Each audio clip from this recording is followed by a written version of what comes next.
La tension étreignait le groupe. Chaque membre pouvait sentir le poids de l'incertitude et de la peur. Les visages étaient fermés, les regards échangés étaient lourds de sens. Ils savaient que ce qui les attendait n'était pas une simple mission, mais une épreuve de survie. La nouvelle crépitait à travers leur com, les monstres, de retour des abysses. Les voix à l'autre bout étaient pressées, presque paniquées. Les descriptions des créatures étaient vagues, mais terrifiantes, évoquant des horreurs que personne n'aurait pu imaginer. Les soldats se préparaient mentalement à affronter l'inconnu. Jun-Hyuk sentit un frisson, malgré la chaleur étouffante. La sueur perlait sur son front, mais ce n'était pas la chaleur qui le faisait trembler. C'était la peur, une peur viscérale qui s'insinuait dans ses os. Il se souvenait des histoires, des légendes sur ces monstres, et maintenant, il allait les affronter en personne. Ils avaient été si proches de la normalité, un rêve fugace brisé. La vie avait repris un semblant de normalité après la dernière attaque, mais ce n'était qu'une illusion. La paix était fragile, et maintenant, elle était de nouveau en lambeaux. Les souvenirs de jours paisibles semblaient appartenir à une autre vie. Élise, leur stratège, leur leader, était déjà au cœur de l'action. Elle analysait les données, planifiait les mouvements et donnait des ordres avec une précision chirurgicale. Sa détermination était palpable et elle inspirait confiance à tous ceux qui la suivaient. Elle savait que chaque décision pouvait faire la différence entre la vie et la mort. Ils devaient la rejoindre, vite. Chaque seconde comptait. Le temps était leur ennemi autant que les monstres. Ils couraient, leur cœur battant à tout rompre, leurs esprits concentrés sur la mission. L'adrénaline pulsait dans leurs veines, les poussant à aller plus vite, à ne pas faiblir. La ville, autrefois vibrante, retenait désormais son souffle. Les rues étaient redésertes, les bâtiments silencieux. C'était comme si la ville elle-même savait ce qui allait arriver et se préparait pour l'impact. Les souvenirs des rires et des conversations semblaient lointains, presque irréels. Les ombres semblaient se tordre et se convulser, faisant écho à la terreur qui régnait dans leur cœur. Chaque coin sombre, chaque mouvement furtif était une menace potentielle. La peur était omniprésente, palpable, et elle se reflétait dans les yeux de chaque soldat. Il serra son arme plus fort, une promesse silencieuse de protéger, de survivre. Ses mains étaient moites, mais sa prise était ferme. Il savait que cette arme était sa seule chance contre les monstres. Il se préparait mentalement à ce qui allait venir, déterminé à ne pas faillir. Il ne perdrait personne d'autre, plus jamais. La douleur des pertes passées était encore vive, et il ne pouvait pas supporter l'idée de perdre encore quelqu'un. Chaque visage, chaque nom était gravé dans sa mémoire, et il se battait pour eux autant que pour lui-même. L'air crépitait d'une énergie étrange à mesure qu'ils approchèrent de leur destination. Des étincelles semblaient danser dans l'air, créant une atmosphère presque surnaturelle. Chaque pas les rapprochait de l'inconnu, et l'excitation mêlée à la peur était presque insupportable. Ils semblaient plus lourds, chargés d'une menace invisible. La brume épaisse enveloppait tout, rendant chaque mouvement incertain. Les nuages sombres s'amoncelaient au-dessus de leur tête, comme un présage de ce qui allait arriver. L'atmosphère était oppressante, presque suffocante. Les sens de Jun-Hyuk s'aiguisèrent. Chaque son, chaque mouvement était amplifié. Il pouvait entendre le battement de son propre cœur, sentir chaque goutte de sueur sur sa peau. Son esprit était en alerte maximale, prêt à réagir à la moindre menace. Il pouvait presque goûter le goût métallique de la peur dans l'air. C'était une sensation étrange, presque irréelle. La peur avait une présence physique, une texture, et elle s'insinuait dans chaque fibre de son être. Il savait que cette peur devait être maîtrisée, transformée en force. Ce n'était pas un combat ordinaire, c'était une bataille pour la survie, pour l'avenir. Chaque mouvement, chaque décision était cruciale. Les guerriers se préparaient, leurs visages déterminés, leurs esprits concentrés. Ils savaient que l'issue de cette bataille déterminerait le sort de tous. C'était un cauchemar devenu réalité. Les visions de terreur prenaient vie devant leurs yeux. Les monstres étaient réels, et ils étaient là pour détruire tout ce qui était cher aux soldats. Mais malgré la peur, malgré l'horreur, ils étaient prêts à se battre, à tout donner pour protéger ce qu'ils aimaient. Le département de développement bourdonnait d'une activité frénétique. Les techniciens couraient d'un poste à l'autre, les visages tendus, les yeux rivés sur les écrans. Les claviers cliquetaient sans relâche, et les téléphones sonnaient sans arrêt. C'était une véritable ruche d'activité, où chaque seconde comptait. Des écrans, animés de données et de cartes, tapissaient les murs.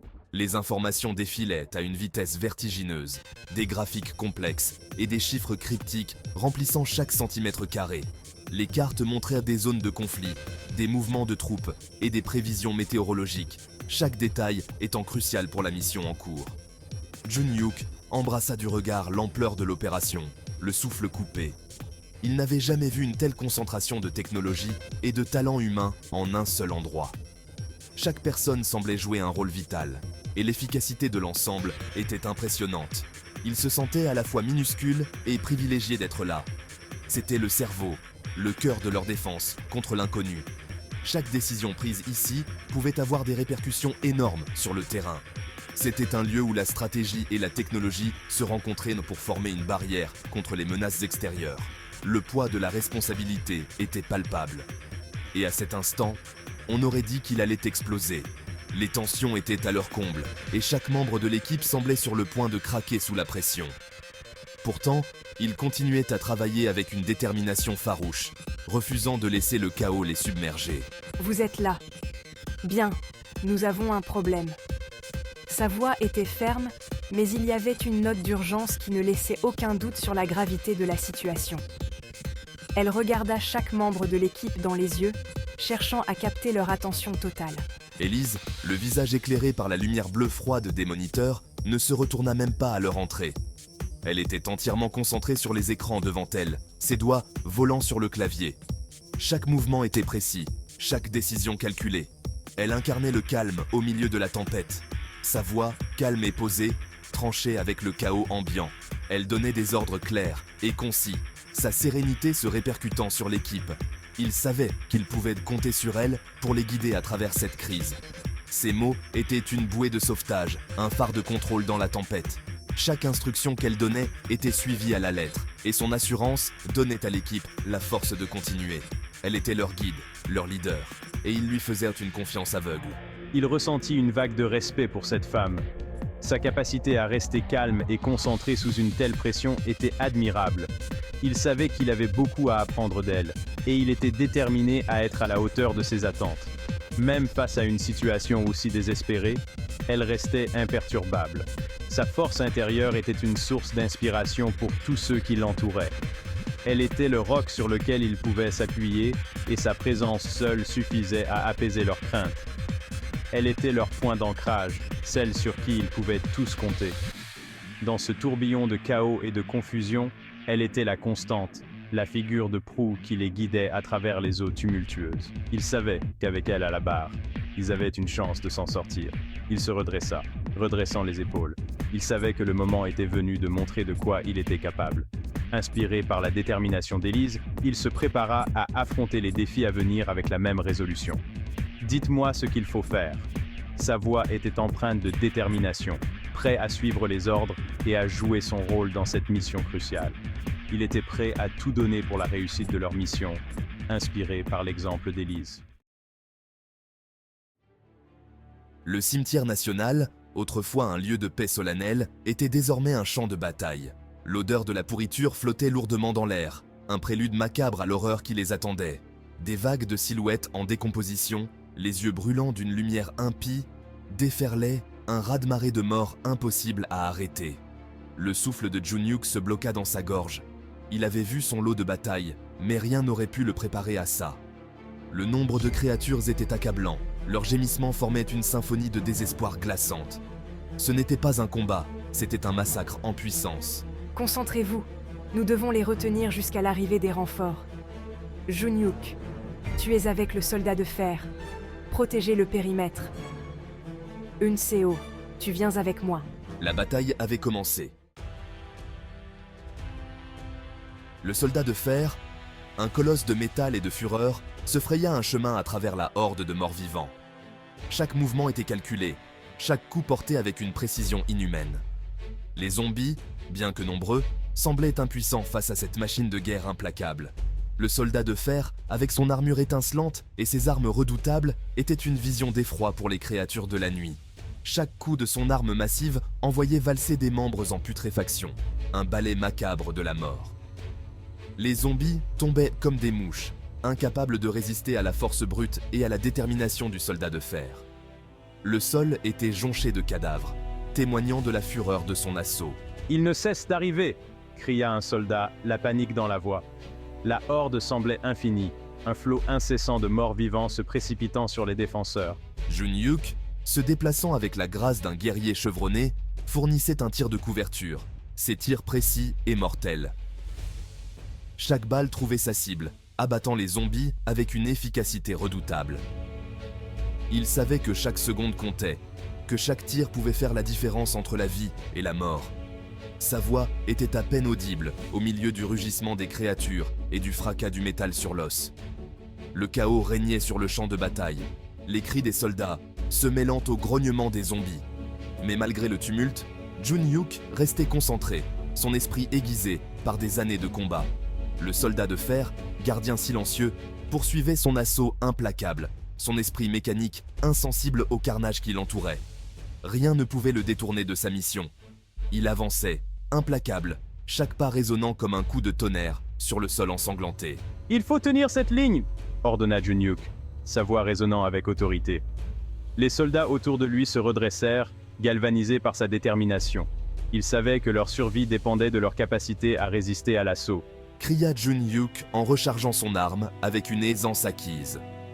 Ses mouvements étaient fluides, presque automatiques, résultat de nombreuses batailles. Il savait que chaque seconde comptait, que chaque balle pouvait sauver une vie. Il savait l'importance de leur mission. Ils n'étaient pas seulement en train de se battre pour leur propre survie, mais pour celle de toute la ville. Chaque zombie abattu était une victoire. Chaque seconde gagnait un espoir pour les survivants. Si les zombies franchissaient cette ligne, c'en était fini de la ville entière. Les défenseurs le savaient, et cette pensée leur donnait la force de continuer à se battre, malgré la fatigue et la peur. Ils ne laisseraient pas faire ça. Jun-Hyuk était déterminé à protéger la ville, à tout prix. Il savait que l'avenir de nombreux innocents dépendait de leur succès. Il ne le pouvait pas. Abandonner n'était pas une option. Avec une détermination renouvelée, il se prépara à affronter la prochaine vague de zombies, prêt à tout pour défendre ce qui lui était cher. À l'intérieur du département de développement, Elise et Eun-Seo travaillaient avec frénésie. Leurs doigts dansaient sur les claviers, analysant les données, cherchant une faiblesse, un moyen de stopper l'assaut incessant. Le sort de la ville, peut-être même du monde, reposait sur leurs épaules. Leur nombre augmente de façon exponentielle. À ce rythme, nous serons submergés d'ici 1 heure. Élise, le front plissé par la concentration, acquiesça d'un air sombre. Le temps leur était compté. Il doit y avoir un moyen. Il y a quelque chose ici, quelque chose qui nous échappe. Soudain, ses yeux s'écarquillèrent. La survivante, la femme qu'ils ont amenée tout à l'heure. Ces données, elles sont hors normes. Une nouvelle vague d'horreur submergea Jun-Hyuk. Les zombies, autrefois lents et prévisibles, étaient en train de changer. Leurs mouvements devinrent plus rapides, plus coordonnés, leurs attaques plus vicieuses. Certains firent même preuve d'une intelligence rudimentaire, contournant et encerclant leur proie. « Qu'est-ce qui leur arrive ?» halta-t-il, esquivant de justesse le coup de griffe d'une créature aux yeux semblants brûlés d'une intelligence malveillante. Le soldat de fer, dont la programmation peinait à s'adapter à la menace évolutive, tituba, ses mouvements devenant hésitants. Ils évoluent. L'infection, elle mute. Nous devons récupérer cette femme. Elle est peut-être la clé pour arrêter ça. À suivre,